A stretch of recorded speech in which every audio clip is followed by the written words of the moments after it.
Well, good morning, everyone, and welcome to another episode of the Teamwork a Better Way podcast. I'm Christian Napier, and I am joined by the man, the myth, the legend, the incomparable Spencer Horn. Spencer, how are you?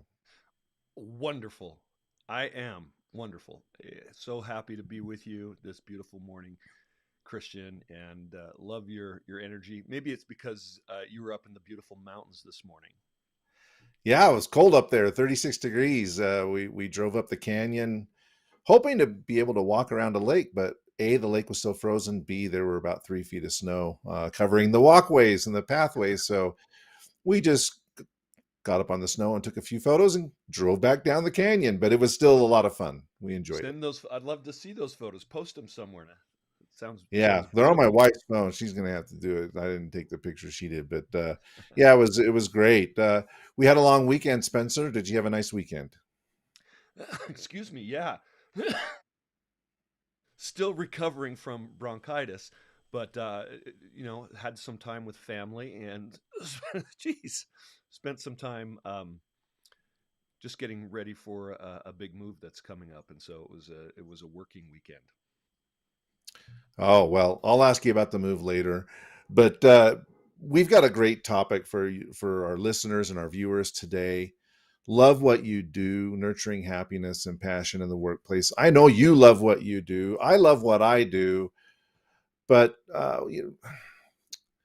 many people don't for various reasons. And it would be my goal, my wish, that people could find happiness enjoying the workplace, no matter their profession. And I'm curious, what is it that you've talked a lot about this, you've written about this before. uh, what are you seeing out there right now in the workplace that is, brought this back to the fore? Yeah. So a couple things. Thank you. Thank you for the question. I get to coach a lot of clients. I love spending time with people and helping them to find success at work. And we talk about challenges. We talk about problems, and we celebrate some successes. But just think of what we call what we do. It's work. And I think one of the challenges that happens is that we grow up and we're taught, find your passion.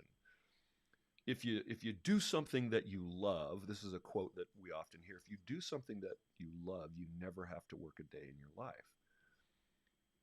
And I think that ideas like that create part of the problem, because in my experience that's really a myth. I mean, if you do what you love, that helps you to put up with the crap that you hate so that you can just keep slogging on with the work that you have to do. But if you say to yourself, I have to do what I love, I have to find my passion, I think you'll be perpetually dissatisfied. I mean, I think of professional athletes. I mean, who wouldn't want to, just play their favorite sport, whether it's basketball or hockey or football or curling or whatever it is that you do. But then you think about the hours of just work and sweat and practice and watching of film and preparation and stress and anxiety, or going through losses or things that are uncomfortable and unhappy. I think those things actually help us to appreciate the wins and the successes more. But I think sometimes we look at those hard things, Christian, and we become dissatisfied. So what do I see? I see clients that have employees that are sometimes dissatisfied. You and I have talked a lot about quiet quitting. We've talked about, people who just the great resignation and all of that. People who are dissatisfied, they leave thinking they're going to find a better situation, and what they find is it's not better. The problems seem to follow them wherever they go. So that begs the question: why? What's really going on? Where does happiness come from? Shakespeare you wrote, there is, nothing. I'm not going to quote it exactly, but here's the idea: there is nothing good nor bad, but thinking makes it so. And it took me a while to kind of figure that out, Christian, because I'm like, well, there is bad and there is good. And he's like, it's just depending on how you think about it. Now, when you really think about it, he's right, and that doesn't mean that there's not evil or good in the world, right? But in our lives, if what is good, if only good happens to us, then we should be happy all the time, right? If then only bad happens to us, then we'll be unhappy. But he's like, no, you get to decide what happens to you, if that is good in your mind or if it's bad. And how do you explain the fact that there is evil in the world, there's bad things that happen, and yet there are still happy people in the world? It can't just be the good things that happen to us, the good jobs that happen to us, the good jobs that we get. It's how we think about the work that we do and how we think about what we're doing that's important. And I know I'm talking too much, but that's kind of what I'm seeing is people trying to decide, is there something better out there, or can I, what makes me happy? And so I'd love to hear your response to that. So let me share a story. Many years ago, like you, I served a church mission in Mexico, Yeah. and occasionally there would be leaders of the church worldwide who would come and visit the areas where we were serving, and so there was a church leader who came and visited our area, and we were in a big meeting. There were several hundred of us missionaries in this meeting, and uh, this leader got up and as he was talking, he started posing this rhetorical question. He said, "Hey, have you ever been in a church meeting that was just so boring, like you really struggled to stay awake? And you just thought, I can't wait until this person stops talking because this is Exactly. so boring." And of course, all of us are Everybody. thinking in our minds, yes, I've been there. Absolutely. And so he's really building us up. And then he says, if you've ever been in one of these meetings and you haven't felt inspired, you feel like you're going to fall asleep, well, it's your fault. Right. Because you should, no matter what's going on, you should be able to get something positive out of going there, because by going and attending your meetings, you're fulfilling an obligation, and you deserve to be blessed for fulfilling that obligation. I've thought a lot about this, and I think to myself, well, there are really uh, kind of two sides of the coin here, because on the one hand, I think what Shakespeare was saying, what the church leader was saying, is right, that we do have responsibility and we should take responsibility for our, finding our own happiness and nurturing our own happiness and joy. At the same time, the organizations that we serve, in this case, professional organizations, are not completely absolved of their responsibility to create an environment that will foster a positive, joyful culture, right? It's not like we can just say, oh, as an employer, I'm off the hook because everybody on my team is responsible for their own happiness. I don't have to do a darn thing. It's, I wash my hands. So I think that there's a balance that has to be struck there. And I'm curious to hear your take on this, because I think you're absolutely right. Each of us individually, we have our own responsibilities for our own fulfillment, our own satisfaction, our own happiness, our own joy. But at the same time, that doesn't mean that the organizations that we work for get off scot-free. They also have a responsibility. And as leaders, we have a responsibility to foster these kind of cultures. So I'm curious to hear your thoughts on this. So I love your story, and I love your assertion of responsibility. Yet I think what happens, and you're right, the responsibility does lie with corporate leadership, nonprofit, government agencies, to create an environment where Bob Cratchits are happy to do whatever they do. It's not making their life a misery. I think oh my gosh, I'm blanking out. Clayton Christensen has said, this great thought leader. He's the one who created this whole idea of disruptive, technology and disruption within your own industry to avoid being disrupted from the outside. He said the greatest profession is management. Why? Because you have the ability to influence people for good, to influence their entire lives, not just at work, but how they feel about themselves when they go home. So there is that responsibility. I think what we've experienced in the last couple of years, however, is a swing too far to that corporate or organizational responsibility and absolving ourselves from that. And so, how do we?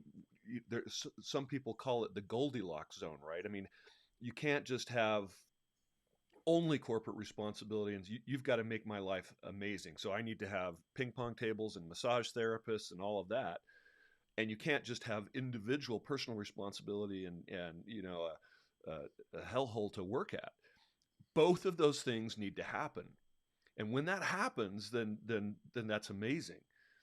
But I want to go back. Just I want to tell a story about my dad. And in 1988, I was sitting in a college class up at the University of Utah, and I received a notice. They came actually to the class and said, "Hey, you need to call home." Didn't have a cell phone back then. You need to go home. My father had just had a major stroke, and this is a stroke that has impacted him for the rest of his life. He was my age right now, 58, 59 years old, and he ended up becoming, incapacitated. And the stroke was a result of just what was happening in his business. Was a successful entrepreneur. He had a business, and at the time, I'm eight. I was a young man. A couple of years earlier, I had introduced him to. He needed an accountant, and I introduced him to someone who I knew through church that was an accountant. Well, this person ended up being dishonest and caused my father to um, lose his business. Long story short, he was under stress. He lost his home. He lost his business. It impacted our entire family in a hugely negative way. That was my future working. I was going to be taking over the business someday. That was our inheritance. That was everything that he'd worked so hard for our family was gone, and the stress and anxiety from that caused him to have a stroke. Now we ended up living with him. He lived with us. We were his caretakers for many, many, many years, and it was just pretty miserable. The family was very unhappy. Yet my dad chose to. I learned something very valuable from him. My dad chose to let all of that go, to forgive the person who did this terrible thing to him and to our family. And he decided, I'm going to take this time and enjoy it. I'm going to be happy, even though he made fun of how his slurred speech was. He was engaging with people. He loved to talk to people. He had more time to do the things that he loved, and he chose to be happy. And it was such a great example to me that here's something that's so horrific and terrible that happened to him, yet how can he be happy? Because it's not about our circumstances, Christian. It's not about what we choose to do as a career. I have a client and friend by the name of Marcus Gray, great individual. He has a company called Odyssey College Career Prep, and he's helped two of my children um, assess their skills and strengths to help them identify what would be a great major for them to study, which would then lead to a career where they would be happy. And I think there is benefit from identifying and aligning your strengths with a profession that helps you to use those things that you're interested in. I think it's beneficial to find a career that you are excited about. But what if you end up being a bricklayer because that's what your strengths are and you don't have that education? Can you be happy in a place like that? What if you are just an accounts payable clerk because that's what your opportunities provide for you? Maybe you didn't have the opportunity to have a career coach and go to this great university, and instead you had to drop out of school to take care of children, or you're a single parent and you're a payroll clerk. I mean, we're not talking about amazing career opportunities that exist everywhere you look. You just got to find, cherry pick that right one. There are some jobs that are just mundane, and can you be happy in that? I think that's a big part of what I wanted to explore and discuss, and give our listeners some ideas on how they can be happy with that. Well, I'm very eager and curious to hear your ideas. Leading into that, Spencer, my wife and I have been binge watching a series called Alone. I don't know if you've heard of this show, but basically, what they do, it's kind of a reality television show, but what they do is they have 10 people and they put them out in the wilderness by themselves. No camera crew. They're completely isolated. They're allowed to bring 10 items with them to survive, and they have to build shelters and they've got to find food, and whoever stays out in the wilderness the longest ends up winning $500,000. Right. And it's interesting to hear the perspective of some of the contestants on these shows after they've been out by themselves for 30 days or 45 days or 50 days, who are saying, I'd love to have the money. It would be life changing. I hated my job as an electrician or working in a factory building RVs, or, inhaling fiberglass particles and all this kind of stuff. Right. But at the end of the day, I'm starting to realize what's really important. And what's really important is my family and just being with them, and maybe my job wasn't as bad as I thought it was. Maybe, I can spend more time with my family. I can find some more work-life balance. Uh, it just kind of helps them in some cases, not all. You can see them kind of reorienting their priorities, when they are taken out of a situation. And I think some of it is certainly, as simple as a count your blessings kind of a thing, where I maybe agree. maybe you don't realize what you've got until that is all taken away, and then when you're left to your own thoughts, you can kind of gain a bit of a perspective. It's you bring up something that I hear a lot also in the workplace, where people want to have more work life balance. You you've heard it said, your kids, or if you have them, or your significant other, if you don't, you're are you really going to remember the time you spent at work or in the office, or the time you spent with people that you love the most? And so work life balance is something that comes up a lot in my discussions.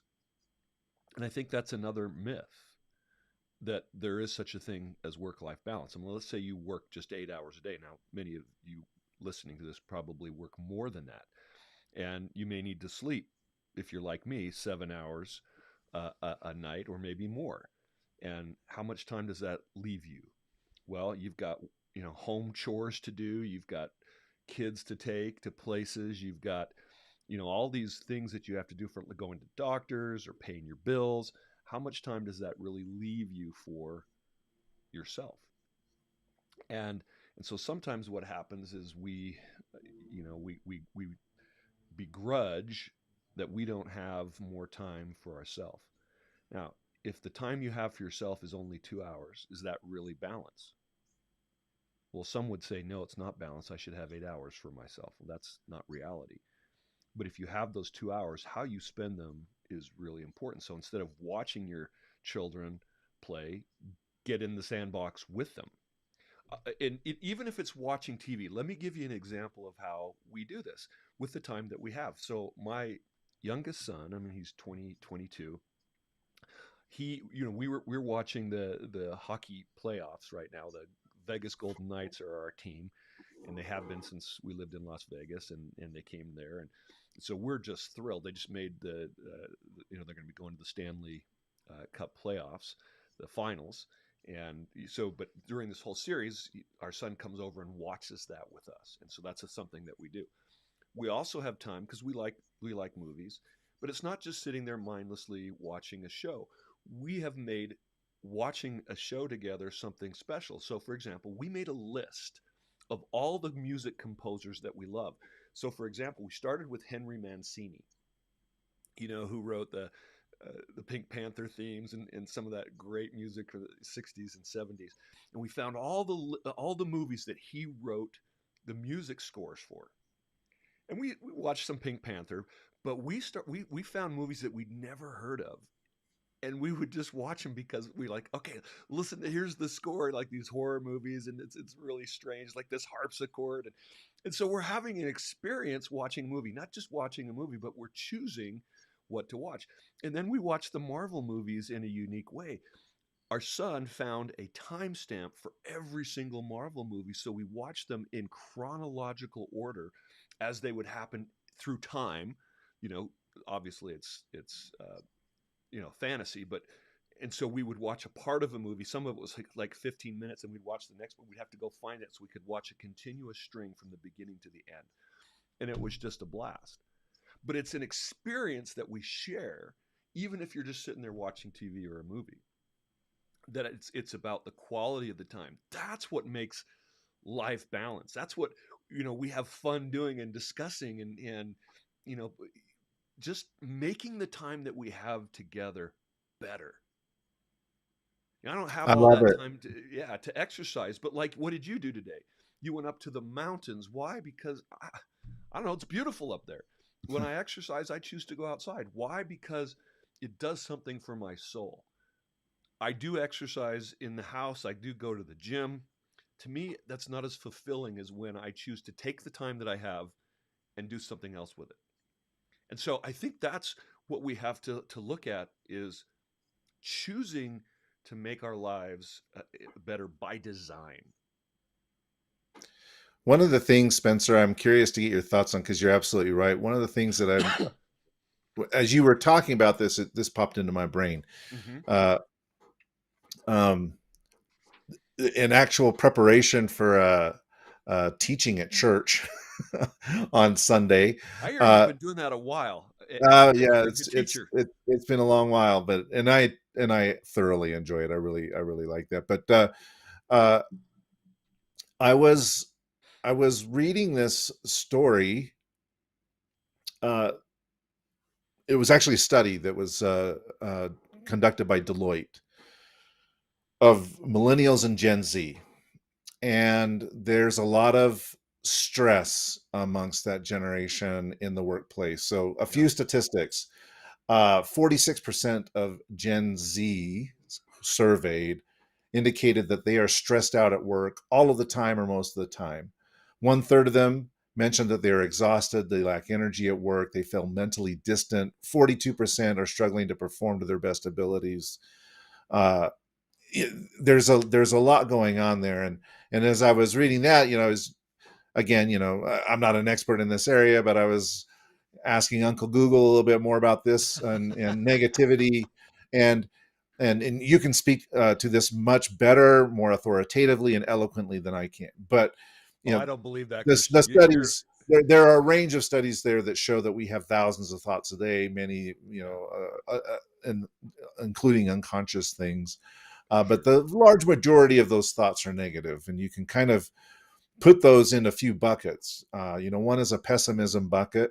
One is a rumination bucket when you're just stewing in your juices about something that's just making you mad. And another one is kind of this perfectionism bucket where you just don't think that you're good enough. And I really like what you talked about with your family and having these experiences, because I think everybody needs to cultivate these positive experiences that generate warm feelings, and as an individual, we can do that in our homes.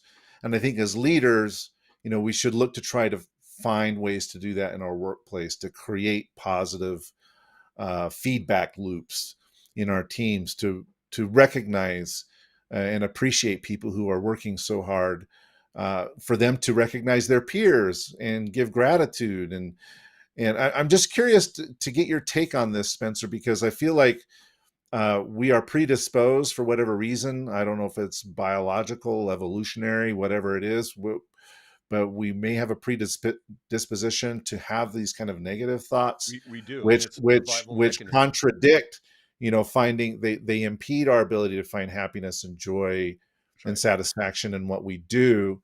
And so, what are some of those things that we can do to kind of contradict it? And you just said one of them, which is, hey, I can have these shared experiences with my family, doing something as trivial as watching a movie together with a Henry Mancini score. In a workplace environment, what can we do as leaders to kind of foster and cultivate these positive experiences to kind of counteract all the negativity that Yeah. we find in So the so you're environment absolutely today? right. I mean, the negativity is baked into our physiology, our biology, because it's a survival mechanism. It's why we believe negative news over positive news. Because if the negative news is true, what's the consequence for us, and how do we stay alive?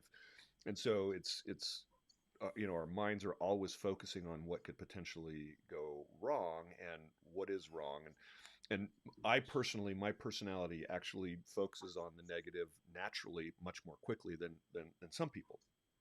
And we've talked about those personality differences for a lot. Some people have a more difficult time, or struggle with, as you said, perfectionism, or just seeing all the downsides of everything. That is a natural tendency. But we all have those fight, flight, or freeze mechanisms that can happen. So let me share a few things to answer your question. I recruited for the University of Utah School of Business, the David Eccles School of Business, for 7 years. I don't just called it's not David Eccles, is it? Yeah, it is. Okay, gosh, it's been a while since I've done that. It's the Eccles School of Business, and Well, it used to be called that. I don't know if it's still called that, but back in the yeah, day, it was called that. Yeah. and I see with even my own kids, just their experience going with school, all those anxieties that you're talking about. And I think part of it has to do with our approach to failure and success, and feeling like we have to win at everything that we do. And that can go back to our experiences in little league, and getting awards for just showing up and for everything, and so feeling like we have to get recognized for every little effort and never losing. But reality is that sometimes you don't get the job, sometimes you don't get the top grade in the class, sometimes in high school you may have been the top 3%, but in college now all of a sudden you may be middle of the pack, and that's creating that anxiety because you're not having that level of success that you once had. And when difficulties come at work or in school or whatever that's happening with Gen Z, I think changing the questions that we ask ourselves can help. So, for example, why is this happening to me? Instead of saying, why is this happening? Change that to, what can I learn from this experience? How can I take this and turn it to my advantage? It's it's the difference between having that fixed mindset. Well, if I don't get rewarded for my efforts, then I must not be good. And that's where those feelings of you know uh, uh, lack of self worth or imposter syndrome come in, because like sometimes we are imposters. Sometimes we don't have all the information. Instead of feeling bad about ourselves, say, great, this is an opportunity for me to close a gap and learn and expand my knowledge and my skill and my experience. So changing the questions that we ask ourselves, instead of why me, how can I turn this into a positive? How can I learn from this? What could I have done differently to get a different outcome going forward? And those are the types of thoughts that help us to be more resilient and more satisfied. Because I'm gonna share a few stories. And I'm gonna talk about Gen Z right now. So I'm coaching a Gen Z executive, just a great kid, and he's a kid. I mean, he actually started working for one of my clients out of high school, did not go to college. And I have permission to tell the story. I'm not going to tell his name or the company or anything. I actually asked him, hey, I'm going to talk about this topic today. Can I talk about our experience? And as I was coaching him, his question was, I don't know if I love my job. And he does a lot of administrative work and a lot of analysis and just he's highly analytical. He's very structured and rule bound, and he's part of a company that's growing and changing. And so there's a lot of uncertainty about policy and process, and he's creating a lot of those things. And so it's stressful. It's like, is there something better out there? I don't feel like I'm doing something that really matters. I mean, it's the business is let's call it a type of construction that is pretty basic. And so it's like, how am I making the world a better place? Am I even doing something that matters? These are all the questions that are going through his mind, and not necessarily loving the work that he does. So one of the things that we did, Christian, to answer your question, is we identified what's important to you. What are your values? What and there's a process to identifying true core values. I'm not talking about aspirational values. I think that already exist within you that are important to you. And finding those, I think, is very, very important, because then it helps you to align what's important to you with what you do. Because once you understand what's important to you, and if you can somehow connect that to what you do, that's a source of satisfaction and happiness in work. And he realized that there was a connection. I actually got a quote from him. He said, um, he says his satisfaction since we've been talking is increasing. Now, whether or not it's actually true, I'm reading is, I'm choosing to declare that for myself. It is hard to tell in such a short time, but I'm focusing on the good. This is kind of what we've been talking about, right? Since we reviewed my core values together, I am able to see characteristics of my workplace that work with my personality. There are things that definitely don't fit, but nothing is perfect. That's one of the things we discussed. So, what happens if you go somewhere else? It's not going to be perfect there either. So, how do you identify and figure out what are those things that make you happy? The mindset is the most important piece. Me being an anxious individual, which is talking about what you're talking about, right? It's just based on the statistics. This is a real life. I mean, I just got this morning. Right. I tend to default to focusing on the negatives. So this is not just you and I spewing what we think. This is real. Expressing gratitude and positivity could be the core for somebody like me struggling to feel content in their work. This is something that I'm working on, and it is something that I'm implementing with my team. So one of the things that we have been focusing on is another way to find satisfaction, and that is developing your own personal skills, growing beyond what, just doing the regular task, whether it's a payroll person or you're putting in insulation and laying bricks. How can you challenge yourself? Maybe to make it a more of an art form, maybe to learn how to teach others. And in this young man's case, he is responsible for now a team of people at a very young age. And so he is finding satisfaction in developing his team and learning how to do that and helping them, not by having all the answers, but by helping them grow. And so that's a next level for this individual that he's getting excited about, because that means he is seeing his team grow. And so now he's building relationships that are meaningful. And he's starting to recognize it's not just about laying sod or putting in sprinklers. It's about how we do that work. It's about creating that environment where people want to show up and they feel like they're cared for and they feel like they're given opportunities. So that's one story, and I have two more to share with you. But All right. comments. Well, What do you think before about you them? get to your next stories, I just want to say I have tremendous respect and admiration for people who work in the trades. Yeah, And I grew up in that, working for my grandfather, who was a tradesman, uh, as a carpenter, as a painter. But I remember driving down Redwood Road with my grandfather in his old truck. And as we were driving down, he pointed to the sidewalks. He said, "You see those sidewalks? I love it. I helped pour the concrete in those sidewalks when I worked in the WPA." So you remember in the Great Depression, they created these Work programs. work programs. so that people could work. And you think, oh, I just lay sod. Oh, I just install roofing. I just, I nail boards. You're making the Uh, world a more y- beautiful place. yes, absolutely. I feel like the trades, anybody that can walk by and say, you know what, I did that. They Yeah, point to that. I put that roof on that house. I cooked this meal for this family for their wedding. I, I whatever. I just think there's so much there that may, you might think that your job is drudgery, but you're actually bringing a lot of joy to the people that you serve in the trades.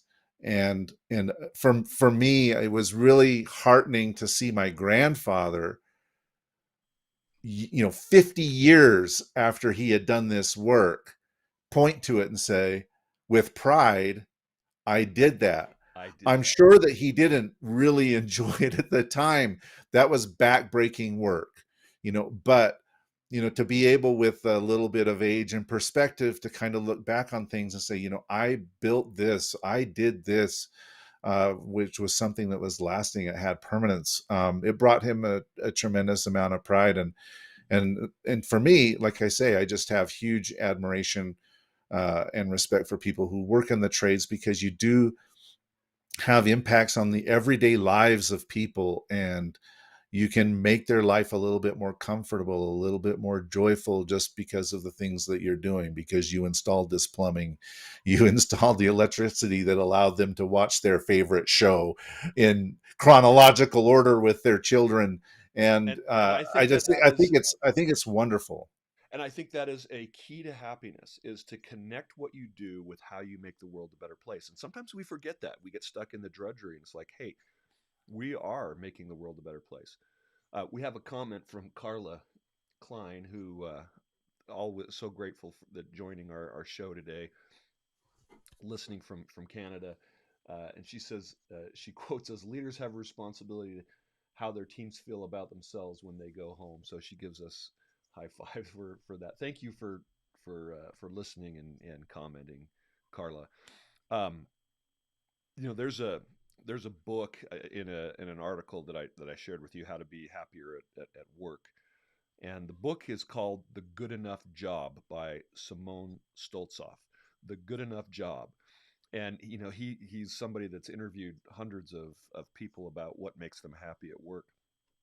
And there was a couple of surprising, to me, not really surprising, but the idea of the good enough job is kind of what we're talking about. There is no perfect job, but how do you make the good enough job great? And he was talking about, for example, a five-star chef that works at a top of the line restaurant may, after a time, just not be happy or engaged. But if he takes those skills and cooks an amazing meal for five of his closest friends, now he's having an experience that is bringing joy to people. And sometimes taking those skills that we have and using them in a way that makes the world a better place just helps us reconnect to the joy of what we do. I'm sure he got into cooking because he loved it, but after a time, it becomes rote or repetitive or unfulfilling. So find ways to do that. And one of the ways to do that is to be more multifaceted than just who you are at work. Don't just be, the payroll clerk. That's who I am. When people say, "What do you do you make that is there more to you than just the job that you do on a daily basis? I mean, if you think about investing, do you just invest in one stock, or do you invest in multiple stocks so that you have a greater chance of success? If you look at oil companies, do they just drill one hole, or do they, one well, or do they drill many? Film companies, do they just make one movie, or do they make many? Because not all of them succeed. There's the same of same goes for us. We need to develop multiple skills. We need to have more facets to our just our life, so that we're not just who we are at work. I'm going to share another story about someone that I'm coaching, who is an incredibly dedicated regional manager for this company based out of Michigan, and cares about his team. He is loyal, he's dedicated, he's worked with the company for 20 years. But outside of work, he doesn't have strong relationships, doesn't have he likes to garden, right? But not much more than that. And so what ends up happening, Christian, is the problems that show up at work increase in magnitude because there's nothing to balance them out. It's the whole world that exists around work. So this is a argument for developing your interests and parts of your personality outside of work. What is your identity outside of work?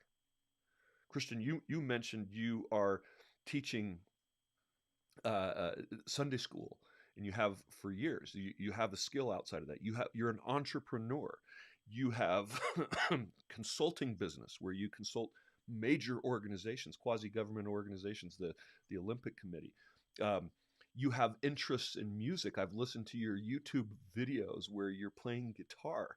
You have, I think, great appreciation for music.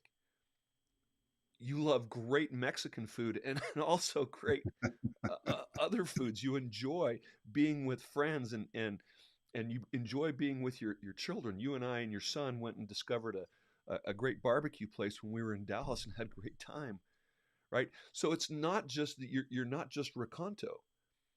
You have so much more to your personality, which is one of the reasons I think you enjoy what you do. What do you say to that?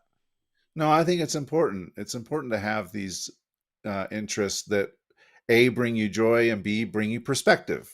Exactly. Because, like you said, if you're just all in on one particular thing, then it becomes all consuming, and you cannot accurately judge the size or impact of things because everything seems enormous. That's all that you see is right in front of you.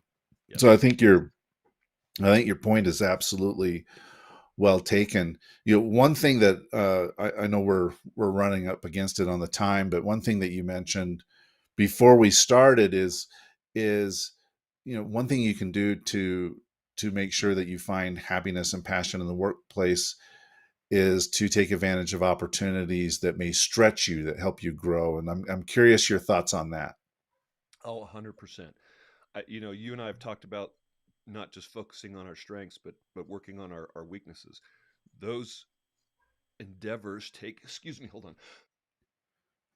Those endeavors take energy. I mean, working on our strengths is satisfying. It's not hard because we've already developed the neural pathways and it's easier for us to do. And so, our brains want to save energy. But when we do something new for the first time, it takes energy, it takes effort.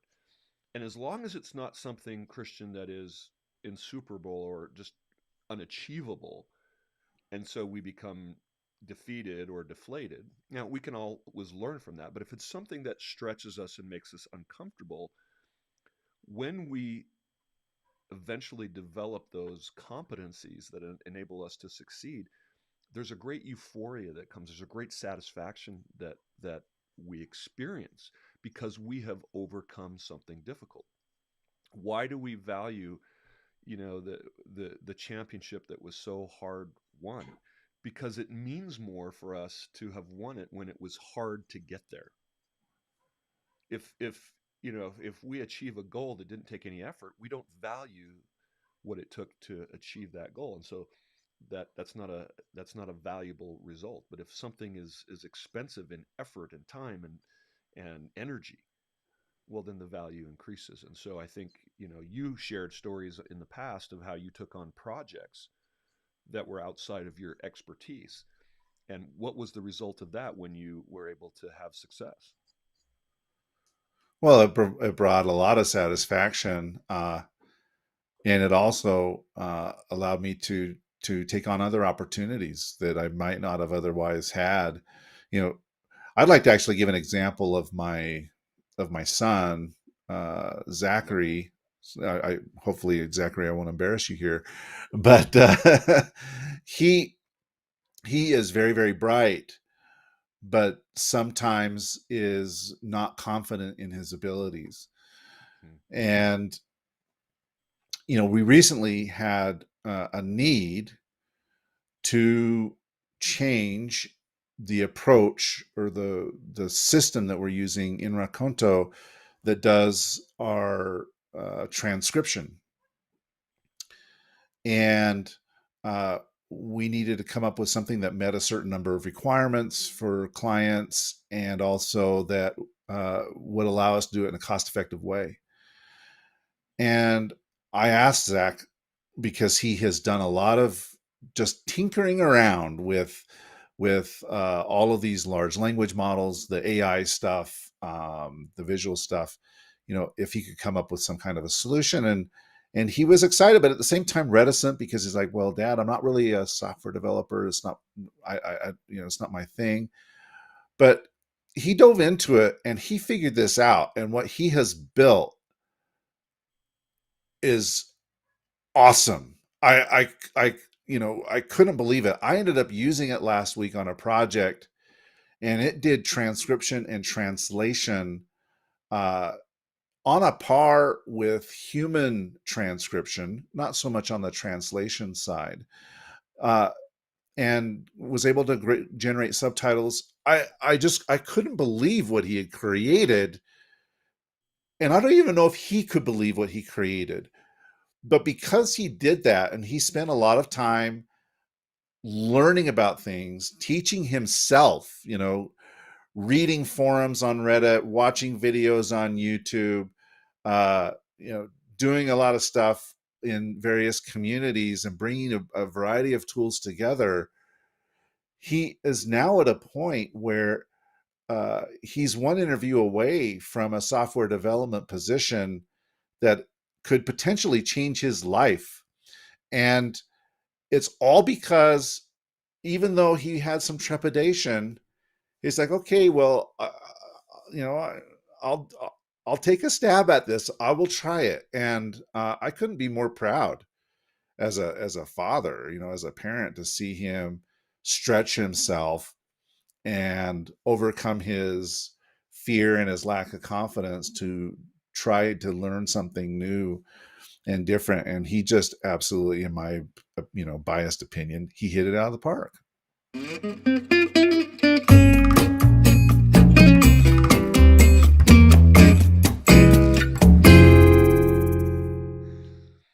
My little box stayed on. I don't know how that happened, but um, that is such a great story. So, last story, and then I'm going to summarize all the ideas that we've talked about, and a couple that we haven't.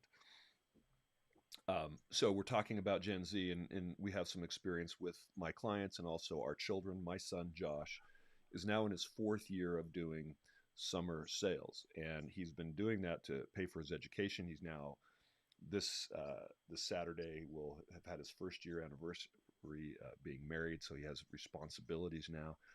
But he did summer sales for 3 years, pest control. I mean, I don't know that that's a job that you can get fired up about and be happy, but he had great experiences. He enjoyed going to different places around the country: Cincinnati, Chicago, Orlando. Each summer he went to a different city and made that a great experience with the team that he was with. Well, this year he started doing something differently because a friend of his that he served a mission with in the Philippines invited him to do solar sales. And he started early this year because he wanted to really learn it. And there were lots of challenges. I mean, the setting team that would set appointments for him wasn't developed, and they needed help. He himself needed to learn all kinds of different skills, and he was frustrated at times. But he enjoyed when he had great appointments and he could have success. And he has high goals for himself. I just had a conversation with him Saturday, and we're talking. He just calls and said, just to talk, and he's in Western Florida by Tampa, and he's having some great success. He talks about how much he just loves his job, and two reasons why he's happy in his job. One of them you just mentioned, and that is learning and growing and acquiring new skills is an absolute key for being successful, because at some point if you reach a plateau and you're not learning, you're not growing, you're not being challenged, things become stale. So stretching yourself is just, we're designed to grow constantly. You're either you're either growing or you're dying, right? And so continue to press forward and challenge yourself to learn new things, how to even do better what you do to be more efficient. So he's learning, and that's great. And secondly, he's having success, and that feels good. I mean, it just feels good, just as your son, to be able to create an outcome that you could celebrate is great. But it didn't get there without hardship and frustration and difficulty. So if you give up when you hit that frustration or those fears or those doubts, you don't get to that point where you have that great experience. So let's summarize a couple of things. Happiness at work. Number one, identify your core values and see, hopefully they align with what you do. If they don't, think about how you can do more. It's called job crafting. How you can do more of what is important to you at work. And some companies are really, I think if you're listening to this and you're a manager of people, allowing your people to have some freedom in creating a little bit of their own job description, um, is brilliant. It's called job crafting, and I think that's something that can really, if people have a little more control over the work they do, that's a way to increase their happiness, and that's something managers can do for their people, is to allow them to, within reason. You don't want to just say, hey, I just want to not do anything at work. No, but something that is creating value for the business and the individual having say over that is a great idea. Diversify your interests.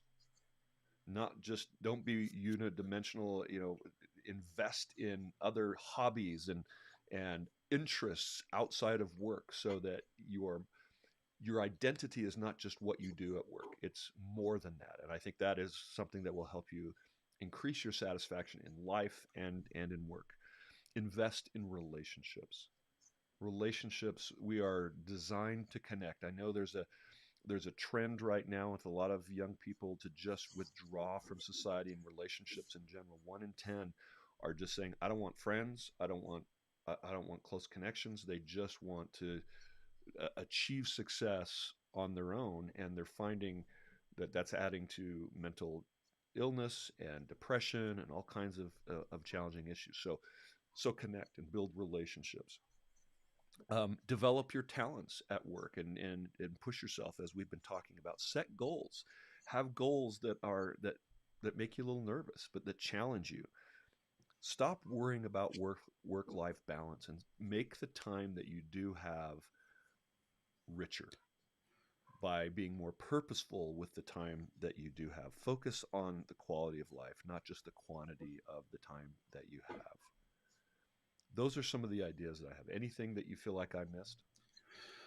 Oh, I don't know. We could talk about this for hours, and I'm sure we just scratched the surface on the topic. But Spencer, this has been a fascinating conversation, as it always is. If people who are listening or viewing this podcast, if they want to learn more about how you could potentially help them find more happiness and passion in their own workplaces, either for themselves or to grow their team and have and more satisfying team experiences and improve their team performance, what's the best way for them to reach out to you? I love it if you just message me on LinkedIn, Spencer Horn, LinkedIn. You can also check out our website, altiumleadership.com, ALTIUM leadership.com. And Christian, your incredibly valuable experience and expertise, how can people learn more from you and Raconto, and how it can help their business? We're here and happy to serve. Just reach out to me on LinkedIn, Christian Napier. Look up Christian Napier on LinkedIn. You'll find me there. And thank you so much for a wonderful hour of conversation, Spencer. And listeners and viewers, thank you so much for joining us over all these years, over more than 100 episodes Can you since the believe it? pandemic started. And yeah, it's fascinating, and the journey for us, I think, has just begun. So, listeners, viewers, please like and subscribe to our podcast. We'll catch you again soon.